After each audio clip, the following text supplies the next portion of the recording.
Typography is more than just picking a font. It's the art and science of arranging text so that it's not only readable but also visually powerful. From books and websites to posters and apps, typography shapes the way we see and feel information. Let's start with serif fonts.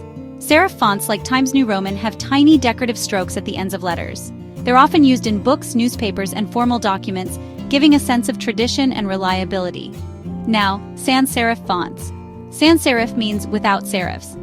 Fonts like Helvetica or Arial are clean, simple, and modern. That's why they dominate digital design. Clear, minimal, and easy to read on screens. Next, script fonts. These mimic handwriting, creating a personal, elegant, or artistic feel. You'll see them on invitations, logos, or creative projects.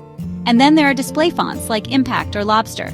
Bold and eye-catching, they're made for headlines, posters, and designs that demand attention, but not for long passages of text. Good typography isn't about using the fanciest fonts, but about following simple rules. First, limit yourself to 2 or 3 fonts in a design. Second, spacing matters. Too tight or too loose can ruin readability. And finally, use contrast. Pair a bold header with simple body text to create balance and hierarchy. Typography shapes emotions. The same sentence can feel elegant, modern, playful, or serious, all depending on the font you choose. That's the power of design through letters.